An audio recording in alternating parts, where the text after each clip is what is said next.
Quiet night at the office. No phone calls, no messages, nothing but junk mail and overdue bills to keep me company. Seems nobody wants to hire a real private dick anymore, a professional like me. A guy who does the detective work nobody else wants to do. A guy who wears hats and walks around in a black and white world.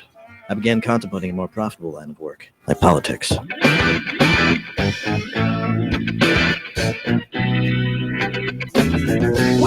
the show you want to know. It's time to talk to you.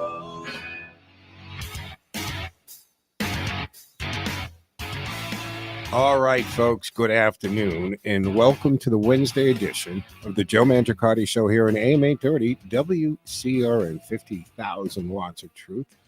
From Central Massachusetts, Central New England, center of the dial, center of information, we are Radio Central, AM 830 WCRN. You can join the conversation for the next hour at 508-871-7000. That's 508-871-7000. Our text line is running. That is up and running. 617-297-8388.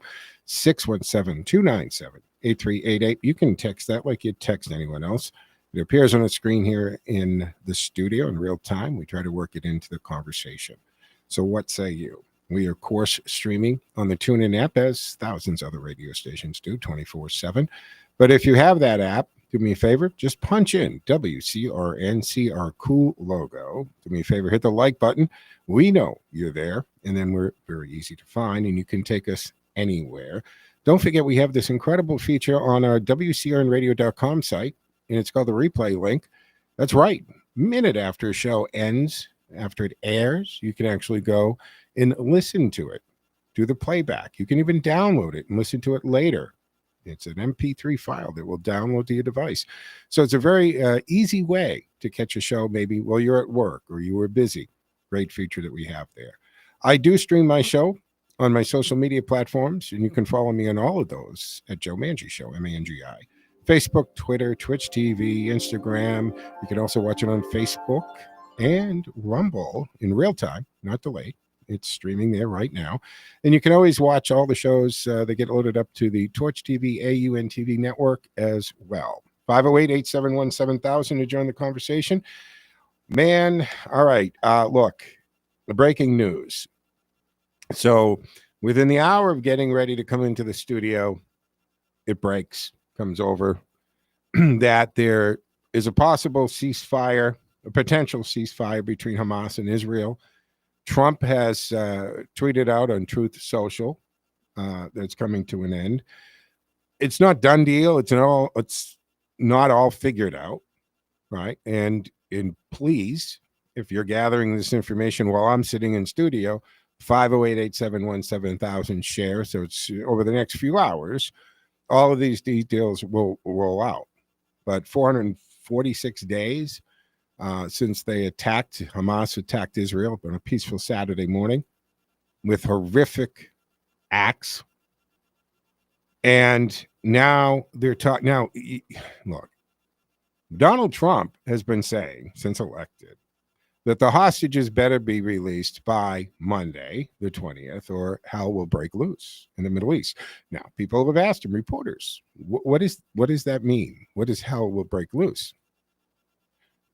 Trump's, all he says is figure it out. How can you not figure that out? Fill in the blanks. So how much of this has to do with that? I would say a fair amount, in my opinion. I mean, for me, I'm old enough to remember the Iranian hostages, Jimmy Carter, Ronald Reagan, released on inauguration. Some say they didn't want to release them under Carter's administration, or not really in Ronald Reagan's administration, but it clearly looked like they were concerned because Reagan would have done things and taken actions that Jimmy Carter would not have. And I think this is clearly the situation we're dealing with now. The Hamas clearly understands that Donald Trump will not be a Joe Biden, an ineffective, feckless bag of meat. That something would be happening. Now, what they consider all hell break loose, what we can, I don't know. But I'm telling you, on any level, hell breaking loose on you, it doesn't sound like a pleasurable day. So I'm sure they're very concerned about what will happen, what ramifications are going to take place if this isn't in operation by Monday. Ted, you're biting at the bit. What's up? You know, you've got to look at it for what it is. And that is, if Trump hadn't been reelected, Mm-hmm. the hostages would not be coming out. Absolutely not. There is no change without change. Nothing would have changed. Therefore, this would not have changed. Now, here's the other part of this.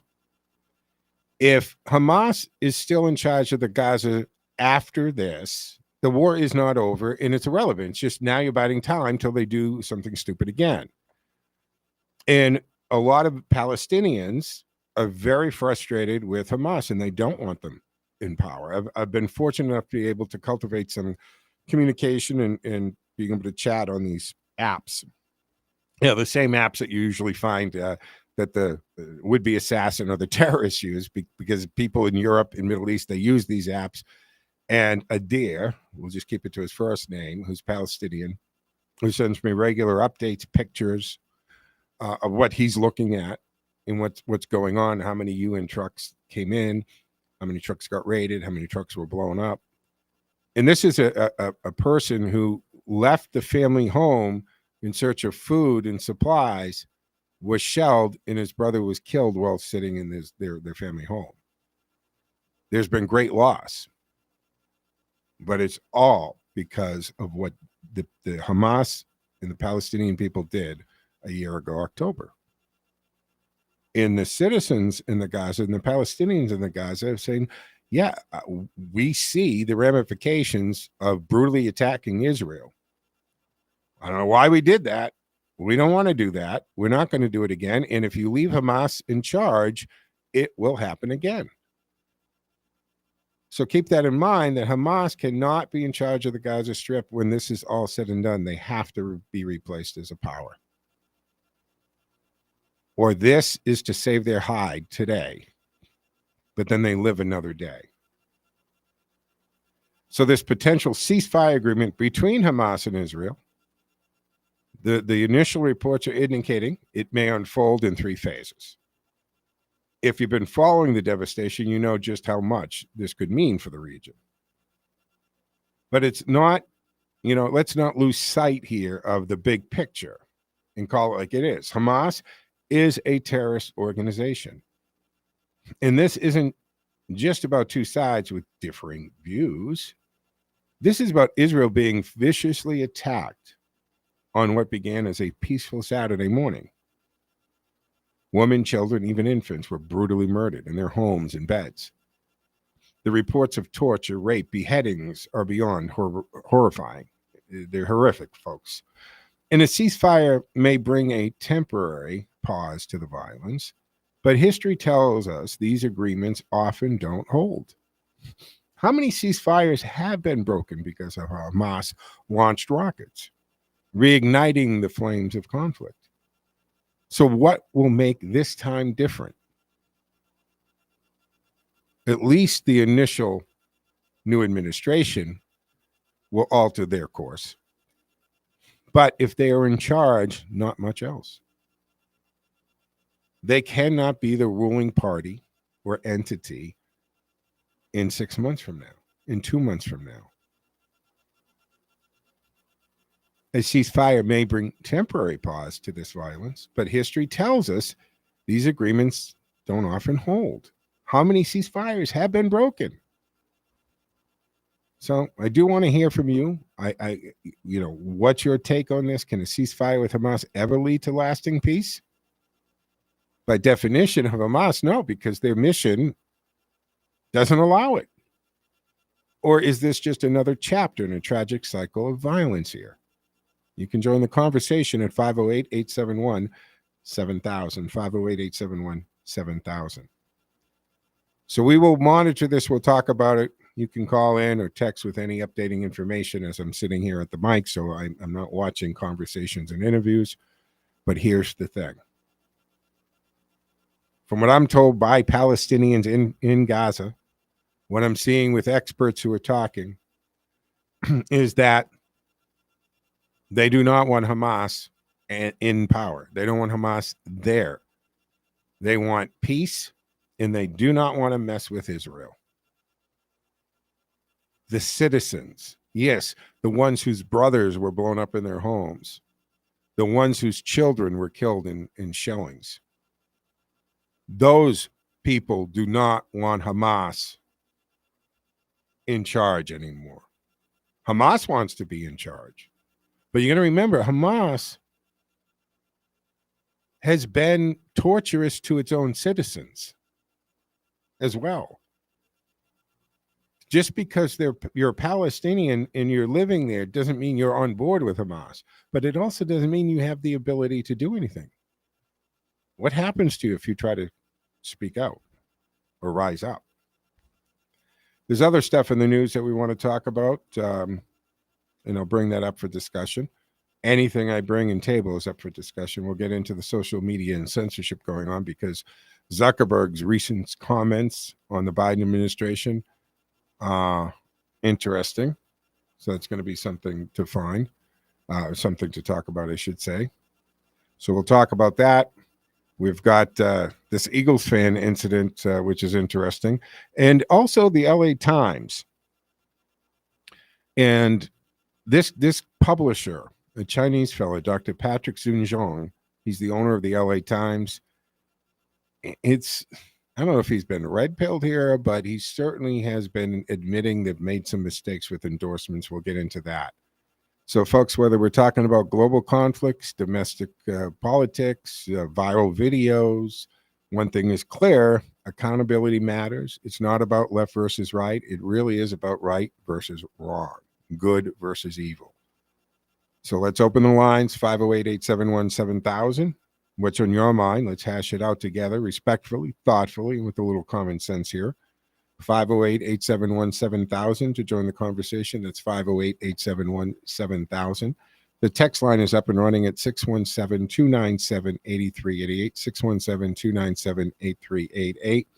I'll be back tomorrow, 1 o'clock. And tomorrow morning, we have Political Thursday. I'll be sitting in for Jerry Doherty, so I will be back tomorrow morning at 10 a.m. for Political Thursday.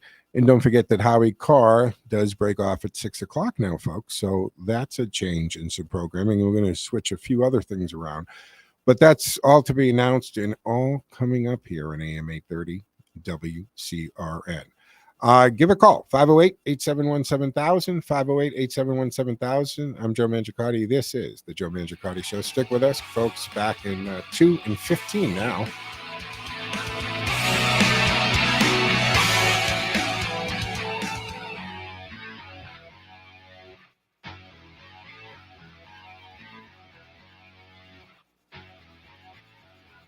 Looking for guidance as you face a future on Social Security? It's hard to figure out on your own, but MedicareAdvisors.com is a completely independent insurance agency specializing in Medicare insurance planning. We work with the top insurance companies so we can offer our clients the best coverage for them. We design plans with a focus on low costs, which we combine with personalized insurance advice aimed at helping our clients make better informed decisions. Russ Swallow is a certified senior advisor and a licensed insurance advisor. He's been helping clients with their health insurance needs since 1970. And after a failed attempt at retirement, he created the Medicare Advisors in 2014. Russ concluded that since Medicare is health insurance, he might as well put his almost 50 years of health insurance experience to good use, as 75,000 people reach age 65 in Massachusetts every year, and they can use some help. Call Russ today at 508-831-0805. Put his years of personal experience to work for you as you try to unravel the complexities of Social Security. Perner Logging and Land Clearing, fully equipped with state-of-the-art equipment to handle all of your lot and land clearing needs, whether it's 1 acre or 100. They regularly service customers in the local area and will travel to neighboring communities and beyond to get the job done. Now, whether you're doing new construction, renovations, or clearing land for a new development, the Perner Logging and Land Clearing team of experienced personnel makes small or large jobs run efficiently, giving them the ability to always keep the competitive edge. They'll quote your job from something small to hundreds of acres, factoring in all aspects, including the wood salvage value, if any. In addition, they have the right equipment for each size job, making for the most efficient job site possible. For every job, Perner Logging and Land Clearing make sure the client's goals are the main objective. Call Perner Logging and Land Clearing today for a free estimate, 978-270-9916. That's 978-270-9916.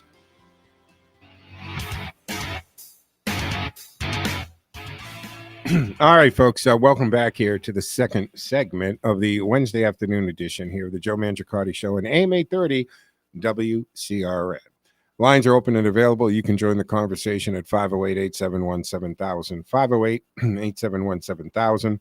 So Reuters is putting out, so we'll pull from this, as I said in the opening of the show, as I was prepping to come into the studio, the news is breaking. Israel, Hamas reach a ceasefire deal designed to end the 15-month war in Gaza. But what does this mean? They're talking about a possibility of the three phases. They agreed to a deal to halt the fighting in Gaza in exchange Israeli hostages for Palestinian prisoners. Now, this isn't a deal, guys, right? Because an official briefed on the deal told Reuters today that opening the way to a possible end of the war that has upended the Middle East, it will let terrorists and murderers go. Palestinian Hamas murderers who have been sentenced to life in prison are going to be released. We're talking hundreds to the hostages. And then the question is, how many of the hostages are alive? How many bodies are coming back? What is the deal there? Now, the timing is, you got Donald Trump being sworn in as president Monday. He's warned the hostages need to be released before inauguration or hell will break loose in the Middle East. But this agreement follows an on and off negotiation brokered between Egyptian and Qatar mediators with the backing of the U.S., which means the Biden people. So how much did that hinder or how much did that help? But it's coming just ahead of January 20th inauguration. But Israeli troops invaded Gaza and Hamas-led gunmen broke through security barriers, burst into Israel on October 7th of 2023, killing 1,200 soldiers and civilians, abducting 240 foreign and Israeli hostages. That's what started this. Ted, you wanted to add that? Yeah, I think what's going to end it is not this current agreement. If you think about it, the agreement is between Hamas and the Israelis. Maybe the Biden administration had a hand in it. I find that difficult to believe. Yeah, I'm not buying that. But in the event that it's not satisfactory to the new administration, what's to prevent retaliation for the dead bodies? I get what you're saying. Because how much? Because this is brokered. This is being brokered between Egypt and Qatar. So it's between Israel and Hamas, not Hamas and the United States. Correct, sir. So what do we got? What if, when the dust settles after this and the inauguration day happens, what if Donald Trump and the administration find out more? Not that they don't know more than we're going to know the details. And if you haven't had the opportunity to see some of these unedited videos from that day and videos of what they've done to these prisoners, you don't want to. You don't want to, because then it's in your head forever, guys. So what does that happen? To some degree, and Donald Trump has got to, I guess, respect the fact that they said before the 20th, let's get this over with. But Donald Trump, I'm sure, is of the mind, not because I specifically heard him talk on this, but given his track record, given how he has in the past viewed these world situations, there's a pretty good chance he's not going to be okay with Hamas in charge of the Gaza Strip. Just like he has gave the order to eliminate ISIS and Soleimani, similar type orders might come from the new president regarding Hamas, who have already lost many of their leaders because Israelis took them out. Now, the Israeli campaign in Gaza killed about 46,000 people. That's according to the Gaza Health Ministry figures. So when you pull this, I'm pulling this from different news articles, news reporting agencies, which we know are are always biased, and a lot of times they report how they want things to sound opposed to the facts. So take that for what it's worth. I don't know. Did they kill 46,000? I have no idea. That's what they're reporting, at least. And it's, of course, left narrow coastal enclave of Westland, a wasteland of trouble there, folks. It's all rubble. It does. You can go, I'm sure you can find pictures. I'll put some online on Facebook or my site. That, yeah, buildings are gone, and it's just a wasteland and rubble where buildings used to stand. But again, October 2023, there was a ceasefire in place, and they decided to ignore that. So in Israel, the return of the hostages may ease some of the public anger against Benjamin Netanyahu, because they haven't been happy with how he's been handling this in his leaning right government. There was a massive security failure back on October 7th of 2023 that led to that deadliest single day in the country's history. And Israel has survived. This little sliver of land has survived in the Middle East, surrounded by all sides with people who literally want to march them into the sea and eliminate them as a race on the planet. And they've done it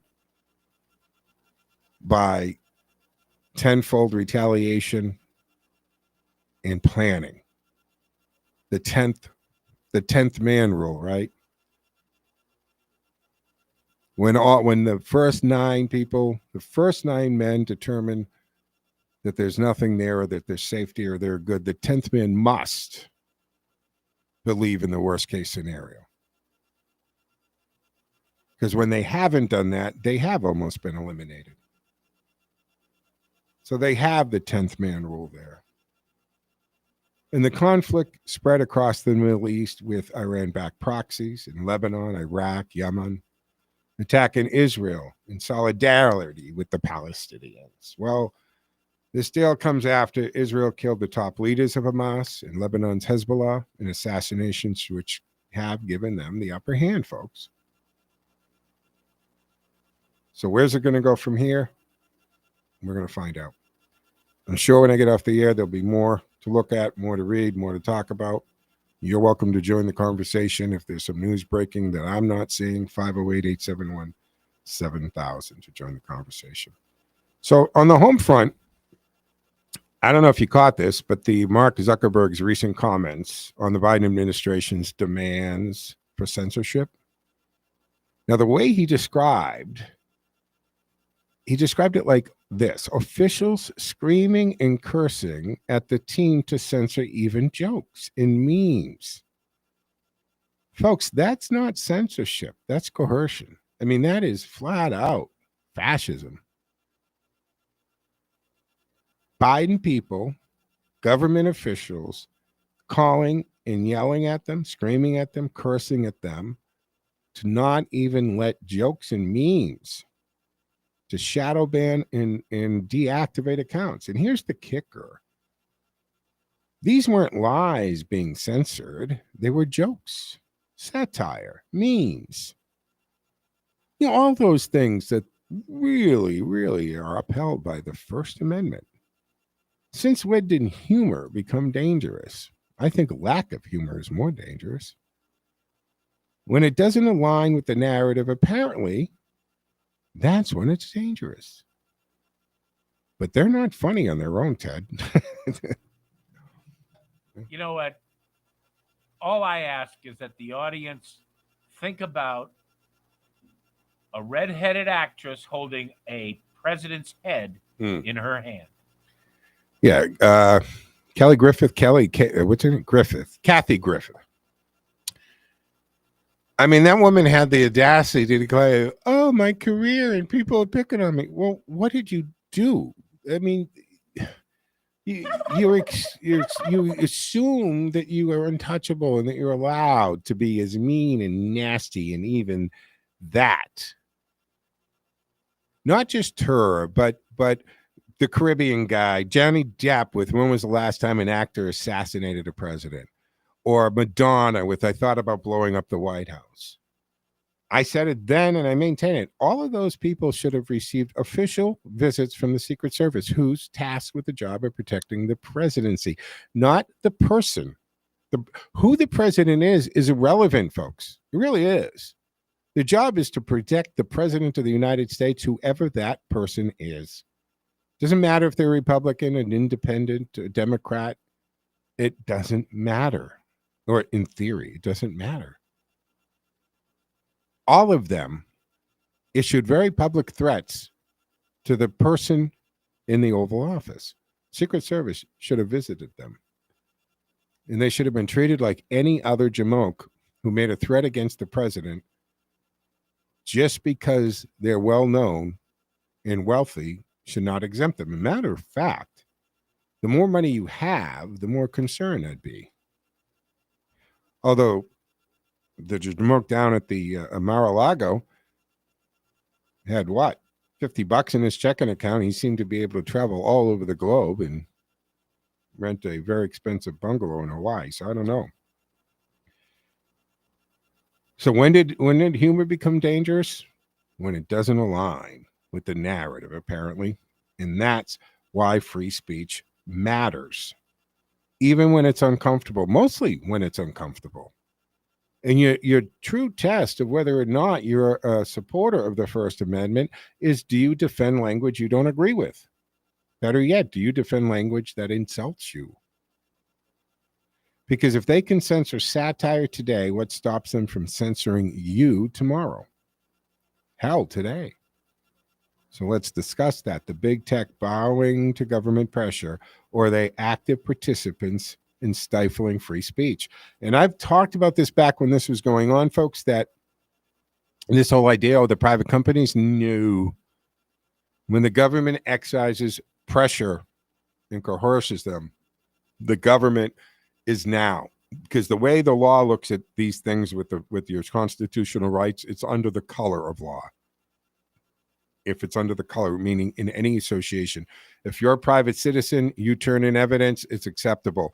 If you talk to the police, you work with the police and say, yeah, I'll go by that person's house, I can see what's in there, then that's tainted evidence. Unless you go to them freshly with an eyewitness informant type thing. There's a gray area there, but they were acting under the color of government in that situation, and that is against your free speech, folks. All right, we're going to take the mid-show break here on the Wednesday afternoon edition of the Joe Mangiacotti Show. Back in 2 and 5, folks. Time now for the forecast from the Boston Independence Group Weather Center. Call Jerry Doherty today at 877-772-1776. Retirement is within reach. I'm meteorologist Sherry Spear, and here's the latest Boston 25 weather on Radio 830 WCRN. Bright and breezy today, highs around 30, but it's probably going to feel more like 20 when you factor in that wind chill. Now, overnight tonight, we're going to fall into the teens. It's going to be real cold when you wake up tomorrow. Highs on Thursday around 30, 31 with increasing clouds. And once we get to the evening, we are going to be tracking some patchy flurries. I'm meteorologist Sherry Spear, and you can hear Boston 25 live for the morning drive weekdays on AM 830 WCRN. More live and local radio is next. Stay tuned to Radio Central, 830 WCRN. Looking for guidance as you face a future on Social Security? It's hard to figure out on your own, but MedicareAdvisors.com is a completely independent insurance agency specializing in Medicare insurance planning. We work with the top insurance companies so we can offer our clients the best coverage for them. We design plans with a focus on low costs, which we combine with personalized insurance advice aimed at helping our clients make better informed decisions. Russ Swallow is a certified senior advisor and a licensed insurance advisor. He's been helping clients with their health insurance needs since 1970. And after a failed attempt at retirement, he created the Medicare Advisors in 2014. Russ concluded that since Medicare is health insurance, he might as well put his almost 50 years of health insurance experience to good use, as 75,000 people reach age 65 in Massachusetts every year, and they can use some help. Call Russ today at 508-831-0805. Put his years of personal experience to work for you as you try to unravel the complexities of Social Security. All right, folks, welcome back to the second half of the Wednesday afternoon edition of the Joe Mangiacotti Show here in AM 830 WCRN Radio Central, from the center of the dial, the center of New England, in the center of information, AM 830 WCRN. And you can join the conversation for the remainder of the hour at 508-871-7000. That's 508-871-7000. Follow me on my social media platforms at Joe Mangi Show, MANGI. And don't forget the text line also is working, 617-297-8388. Let's go to the phones. Ken's waiting patiently. Hey, Ken, what say you? Watching this Hi, breaking Joe. news, I assume. Well, I think you have proper caution about it. After all, it's not even 2 hours old. And actually seeing hostages released like we did 44 years ago is the testimony of success. So, right. Look, I instantly assume there's a certain element for Hamas to say, let's agree to something just so that in 72 hours, 3 days, we're Wednesday, so 1, 2, 3, 4. So, in 5 days, all hell doesn't break loose in the Middle East. If they get into something here, at least they think Trump will be okay. What's happening? Look, he already posted on Truth Social, war's over. Is he jumping the gun? But he also gets briefings you and I don't get, Ken. no, we don't know. So, But what we do know is the current sitting president, I think it's tonight or tomorrow night, has a farewell speech. yep, tonight at 8, I think. So we know what's going to be in it with this news. He'll take all the credit. Mm-hmm. But while it may seem old news just a day later, I wanted to follow up because I think yesterday's Hegseth session, whatever you want to call it, wow, that had a big impact. Yeah. Because while he did well, He did. a little better than I expected, but the Democrats were a disaster, and they have just cut themselves deeper into a hole. Absolutely incredible. And there were two people I thought that were quite telling, one on each side. So I'll start with the bad side. Tim Kaine. You remember he ran for vice president, didn't he? And he just looks like an older version of Tim Walz, like that went through the ringer, didn't he? I mean, they have the two female presidential candidates, they both picked the same kind of dumpy looking vice presidential candidate. And Tim Kaine, doesn't he look like Tim Walz, just older and beat up more? Yeah, disheveled. Yeah. And the questions he asked. Basically, when did you stop beating your wife? Yeah. I mean, he really resulted, he resulted in that, or it resulted in that. He stooped to that level. When did you say? Where did that question come from? That was just 100% to make him, to put that out there. For those who might not have heard this, we should fill in. So Tim Kaine asked Pete Hegseth if he had ever struck his wife, which is, when did you stop beating your wife? I mean, no allegation from none whatsoever. None whatsoever. And who was the Republican that finally straightened it out and lectured? Yeah. So go ahead with break it down. So Kaine, when catching the pieces, when we were talking 24 hours ago, I had followed that all. So I don't know if it wasn't later in the afternoon or what. But my first thought was, how did he draw the short straw? Because I knew this whole process was orchestrated by Schumer, and he had a hand in the strategy. Then the more I thought of it, it's like, you know what? Nobody trained somebody to be that bad. He must have wanted to be that bad. These are questions. There's something under his skin that he just showed himself, and like, whoa, let's never see that again. Yeah, it was weird. That was weird. That was just out of left field and so forth, And I got to tell you, because Pete Hegseth kept his cool, I think, much better than I would have. Sure, with that. there've been many, Especially knowing you're sitting there and you're looking at these jamokes who have a almost $17 million slush fund to pay sexual harassment settlements with taxpayer money. And now, did you know they opened a cantina that has liquor served? Basically, members of Congress now have bottle service. They can have little Nancy Pelosi staff will run you up wine, booze, beer right to your office now. So you're talking about a body of Congress that has an in-house liquor service, delivers to their office, is on their high horse about somebody who's come back from war and tied one on?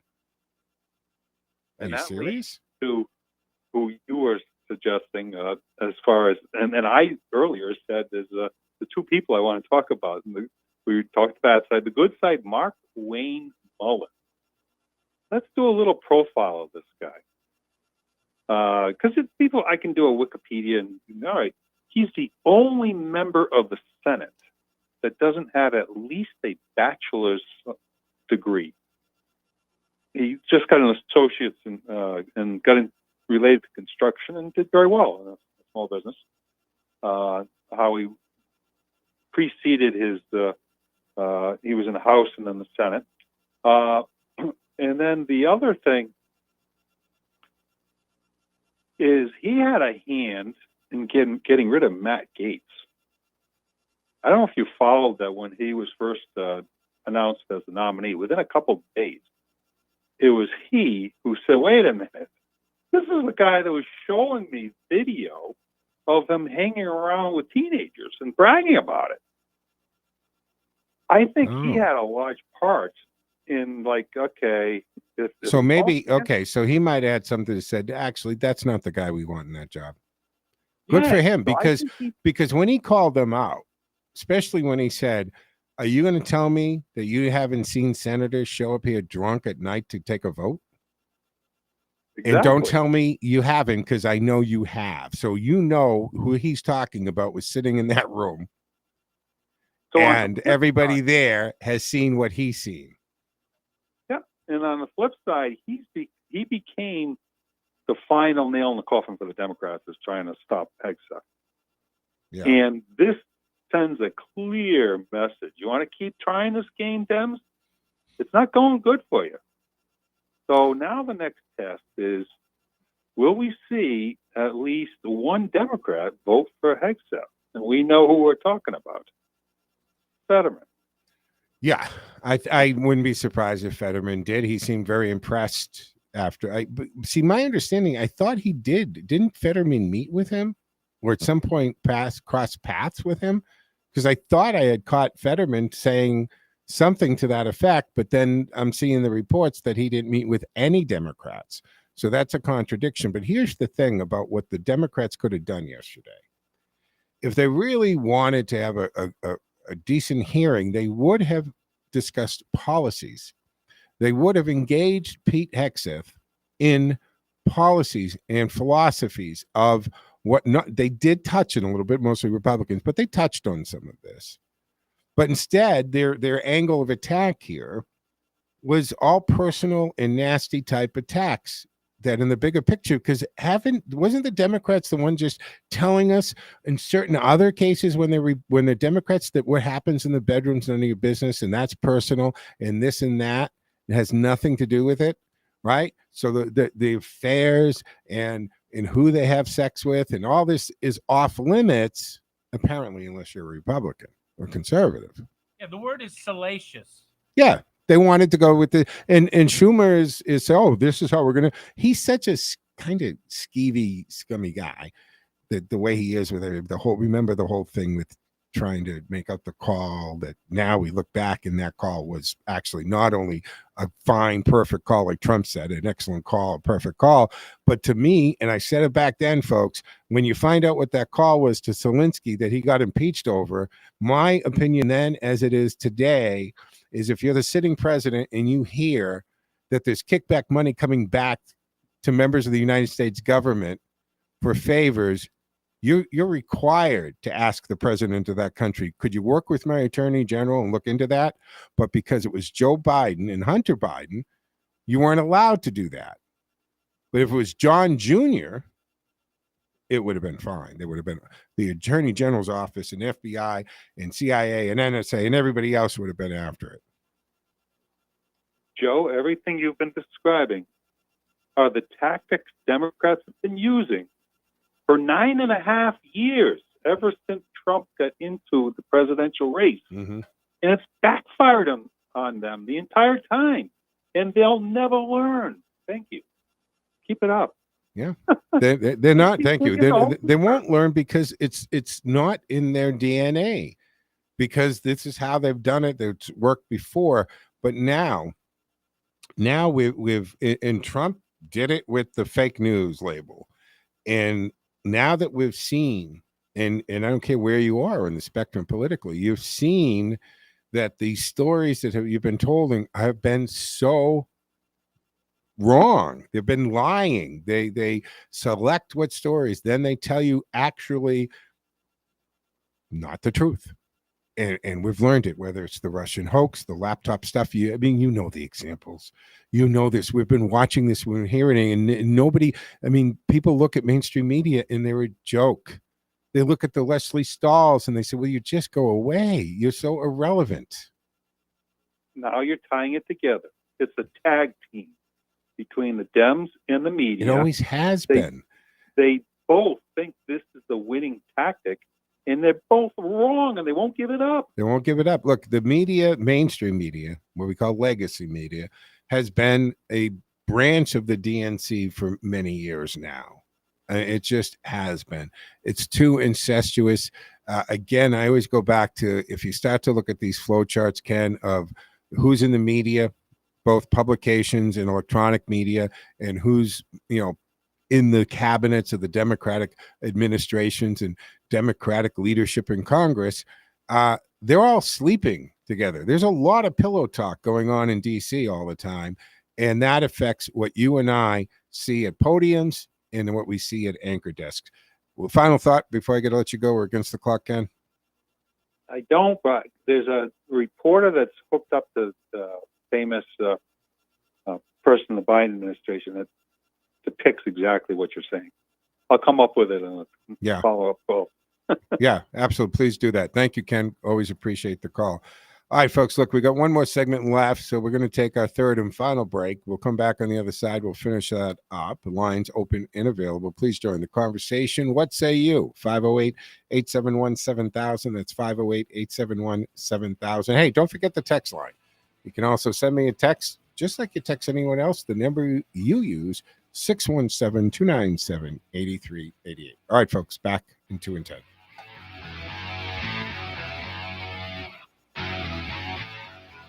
Looking for guidance as you face a future on Social Security? It's hard to figure out on your own. But MedicareAdvisors.com is a completely independent insurance agency specializing in Medicare insurance planning. We work with the top insurance companies so we can offer our clients the best coverage for them. We design plans with a focus on low costs, which we combine with personalized insurance advice aimed at helping our clients make better informed decisions. Russ Swallow is a certified senior advisor and a licensed insurance advisor. He's been helping clients with their health insurance needs since 1970. And after a failed attempt at retirement, he created the Medicare Advisors in 2014. Russ concluded that since Medicare is health insurance, he might as well put his almost 50 years of health insurance experience to good use, as 75,000 people reach age 65 in Massachusetts every year, and they can use some help. Call Russ today at 508-831-0805. Put his years of personal experience to work for you as you try to unravel the complexities of Social Security.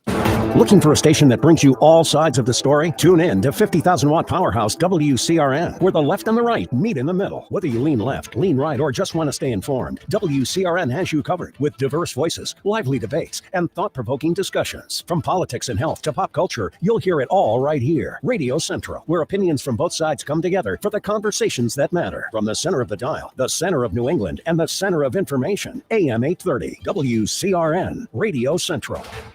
This is Phil George, the biochemist from Wellness Wave Radio.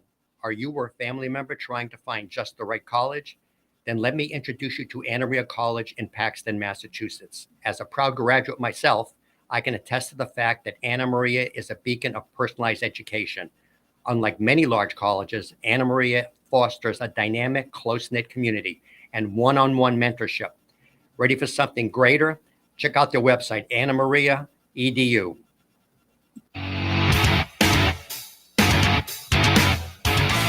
All right, folks, welcome back to the fourth and final segment here of the Wednesday edition of the Joe Mangiacotti Show on AM 830 WCRN.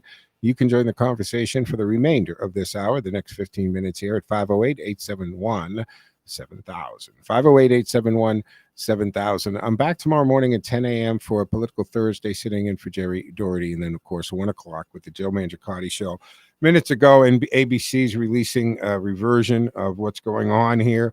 So this is an agreement between Israel and Hamas 15 months into the conflict, and it was brokered between the Qatar Prime Minister and Egypt. So this is the part. Okay, guys.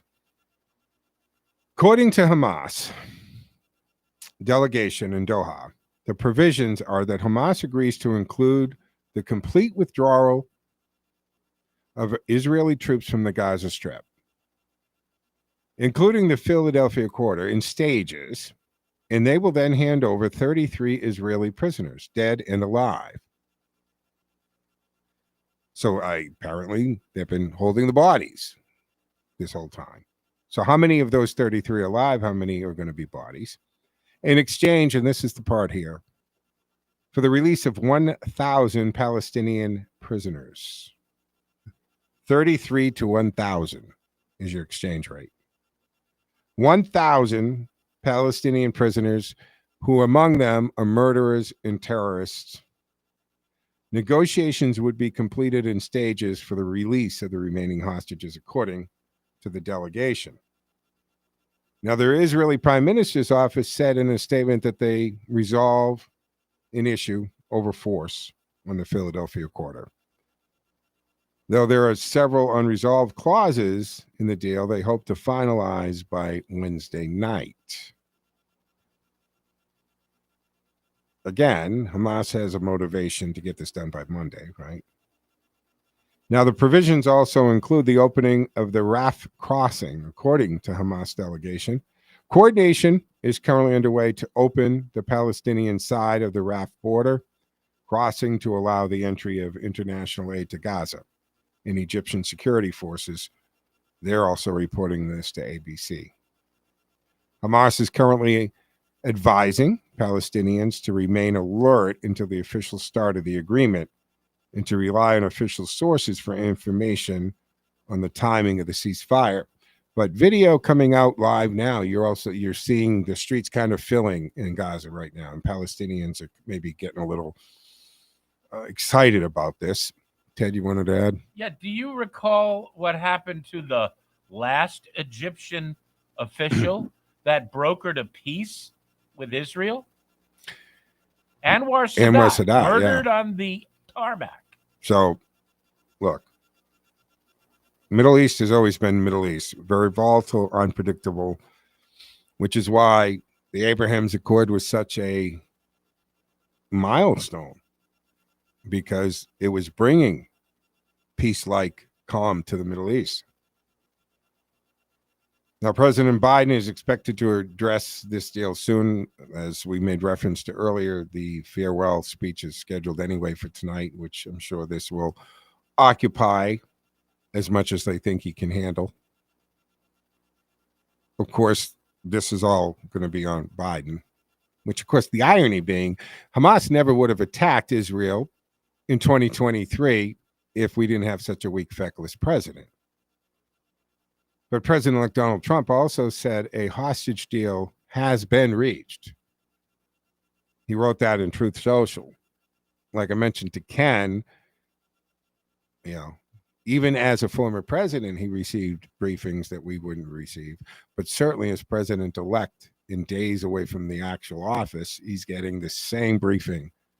Well, he's getting the briefing that Joe Biden should get. But now we've since learned that Joe Biden wasn't getting the briefing that a president would get because he couldn't retain or understand it. But he's wrote this. Quote from Donald Trump on Truth Social, "We have a deal for the hostages in the Middle East. They will be released shortly. Thank you." And he took credit for what he called epic ceasefire agreement, saying it could have only happened as a result of our historic victory in November. So he's calling it out for most of how most of us see it. That Hamas's motivation was, in fact, to accept this, get something under agreement before Monday. To be able to say, yeah, here's your 33 bodies and people. It could be 3 people alive, 30 bodies. It could be the other way. I don't know. I haven't seen a confirmed number on that. I've seen interviews with speculation, leaked intelligence, but we won't actually know, will we? Till they're released. He's also, Trump went on to say that his special envoy to the Middle East, Steve Witkoff, will continue to work closely with Israel and U.S. allies to make sure Gaza never again becomes a terrorist safe haven. That brings me back to what I was saying earlier in the show. When the dust settles on this, Hamas cannot be the ruling party. The Palestinian citizens, for the most part, do not want them. They've been living under horrible conditions. They have treated the citizens horribly. But in a true dictatorial type, fascist type of situation, you can't uprise, you can't speak out like you can here. Even here, as we know now, how much our free speech has been censored and suppressed. But over there, they just shoot you or disappear you. The families of 7 American hostages in Gaza said they are deeply grateful that an agreement for the phased release of hostages has been reached. One of the families in a statement was saying, or quoting here, "The coming days and weeks will be just as painful for our families as the entirety of our loved ones' horrific ordeals. That is why we ask all parties to stay committed to this agreement, every phase until it is fully implemented and everyone has been returned. We feel hopeful that under President Trump's leadership, every last hostage will come home," unquote. I'm pretty sure of that too. But I don't think it ends with just the hostages. I think the Trump administration, tell me if you disagree with me, and he's put it on Truth Social, they can never be permitted to become a terrorist haven again. And if Hamas is in the ruling class, it is exactly that. It's not a matter of when or if, it's when it's going to happen. In over a year between Israel and Hamas, again, I'm going on this 46,000 people have been killed in the Gaza Strip. That's in news reports. That I'm not getting from a friend at the State Department or anything like that. And almost 110,000 people injured, according to the Hamas-run Gaza Health Ministry. The Hamas run. That figure does not distinguish between civilians and combatants, though. But they are saying that 14,000 children, 8,000 women have been killed, according to the health ministry. Again, how much can you trust this, folks? Because, it's the wolves reporting on the damage to the hen house. The Israeli Defense Forces, IDF, said they have killed more than 15,000 combatants throughout the course of the war, which was sparked by the unprecedented, attack back in October of 23. And in that Saturday, 1,200 people were killed. 253 were taken hostage. And we saw, some of us got to see the full videos, but the public appetite of it was pretty horrific, what was shown on the news, what was out there. So a new round of ceasefire negotiations that began back on the 3rd in Qatar. You had the delegation from both Israel and Hamas. They were dispatched to Doha to resume the negotiations. and you had Qatar and Egyptian mediators. The Biden administration also helped broker with the talks. Again, whenever I hear that, I have to wonder, did that help or hinder the situation? Secretary of State Anthony Blinken had previously told reporters the United States wanted a ceasefire deal in Gaza and all remaining captives released before Trump takes office on January 20th. Now, who else wants that? Hamas. And on January 6th, he said that intensified engagement, including by Hamas, on reaching a deal. He said, and I'm quoting, "We are yet to see agreement on final points," unquote. Blinken went on to say that we need Hamas to make the final necessary decisions to complete the agreement and to fundamentally change the circumstances for the hostages, getting them out, for the people in Gaza, bringing them relief, and for the region as a whole, creating an opportunity to actually move forward to something better, more secure for everyone involved. Well, we'll see. So that's breaking. That's watching. We are literally in the beginning hours of this news breaking. It's going to unfold over the next several hours. I'm sure the Biden people want a lot more detail for the 8 o'clock speech tonight. I think it's 8 o'clock. He does his farewell. So we'll see. We'll hear. But as we get closer to Monday, what Biden has to say even means less, if you can believe that. And what Trump has to say even means more, because Trump is getting and retaining and understanding the briefings that are prepared for Joe Biden. But as we've learned, he hasn't been given them. He hasn't talked to his cabinet people.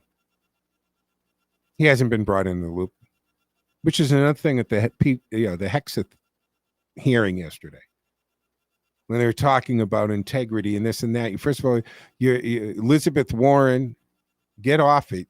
You lied about your heritage to get a job, take money away from actual Native Americans.